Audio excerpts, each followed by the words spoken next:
ассалому алайкум дӯстон, хуш омадед ба шабакаи мо. Дар навори имрӯза барои шумо тозатарин ва муҳимтарин хабарҳоро аз ҷаҳони ММА омода кардем ва боварӣ дорем ки навор ба шумо писанд меояд. Барои ҳамин наворро то охир тамошо кунед. Мо бошад оғоз мекунем. доруҳое ки айни замон шумо дида истодаин доруҳои гиёҳии босифат аз ширкати шифофармо мебошад ки шумо имконият доред ки ҳамаи ин доруҳоро бо нархи арзон дастрас кунед. доруҳо барои хунукзадагӣ ва қавӣ кардани мардонагӣ, барои фарбе ва харобшавӣ, барои ришу мӯйсарбарорӣ, барои дарди дил, дарди мушакҳо ва ҳамчунин равғани сиёҳдона ки пайғамбар саллаллоҳу алайҳи васаллам гуфта буд ки ба ғайр аз марг ба ҳамаи дигар дардҳо даво мебахшад. худи ҳозир ба номерҳои дар рӯи экран буда занг зада доруҳои даркории худро харидорӣ кунед ва ҳатман аз номи канали Паҳлавон гап занед. ҳамин гуна шумо ҳам доруҳои даркории худро ба даст меоред ва ҳам канали моро сахт дастгирӣ мекунед.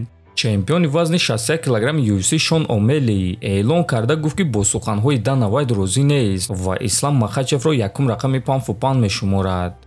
Дана Вайт розӣ нест ки Ислам Махачев якум рақами паунд-фу-паунд бошад. ӯ чи ин суханҳоро ҷиддӣ гуфт? Ислам бояд ки якум рақами паунд-фу-паунд бошад. агар ки Ислам не, пас ки? Дана Вайт гуфт ки айни замон рақами яки паунд-фу-паунд ҷон аст дар соли 2024. не, ин гуна нест. ман розӣ нестам. Ислам бояд ки рақами як бошад. Махачев зидди Леон Эдвардс. ин муҳорибаи хеле шавқовар аст. ман ин муҳорибаро сахт дидан мехоҳам. ё ин ки Ислам зидди Билол Муҳаммад. Билол версияи калони Ислам аст. ӯ низ ҷангвари сахт аст, гуфтааст Омэлли. ва дӯстон, чӣ гуна ки медонем, худи Ислам низ бо Леон Эдвардс ҷангидан мехоҳад. лекин Леон Эдвардс ин муҳорибаро намехоҳад ва ӯ фаҳмон ки барои чӣ.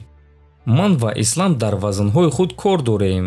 ӯ худи ҳозир аввалин ҳимояи камарбанд зидди ҷангвари ҳақиқии вазни сабук гузаронид. ман фикр мекунам ки ӯ бояд боз якчанд ҷангвари вазни сабуки дигарро гузарад пеш аз оне ки фикри ба вазни вазнинтар баромаданро мекунад, гуфтааст Эдвардс. бале дӯстон, Махачев 3 ҳимояи камарбанд дорад, аммо 2 ҳимояи камарбандро ӯ зидди ҷангвари вазни ним сабук Александр Волкановский гузаронидааст. лекин Волкановский ҷангвари оддӣ нест. ӯ чемпиони вазни ним сабук буд ва дар ташкилоти UFC боре ҳам шикаст хӯрдагӣ набуд ва камарбанди худро чанд маротиба ҳимоя кардагӣ буд. ба фикри худи шумо дӯстон, оё Махачев сазовор ҳаст ки ба вазни нимёна баромада бо чемпиони ин вазн барои дуюм камарбанд муҳориба гузаронад, ё ин ки ҳоло ӯ сазовори чунин муҳориба нест?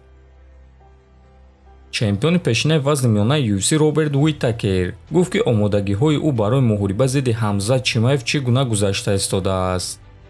худро хуб ҳис мекунам, тамринҳо хеле хуб буданд, ман дар формаи хеле хуб қарор дорам. тобоварии ман зиёдтар шуд, вазн бошад камтар, чунки аз охирон муҳориба ва охирон лагери тамринӣ на он қадар вақти зиёд гузаштааст. аён аст ки ман бисёртар гӯштин тамрин карда истодаам ва дар ин ҷо ягон чизи пинҳонӣ нест. дар лагери тамринии мо гӯштин хеле зиёд буд. ман интизорам ки Ҳамзат ба муҳориба хеле калон мебарояд. Ҳамзат зарбаҳои хеле хуб дорад ки ман бояд барои ин чиз тайёр бошам. ман аз ӯ гӯштини фаъолона интизорам. моро 5 раунд интизор аст ва нафаскашии ман хуб аст, гуфтааст Уитакер.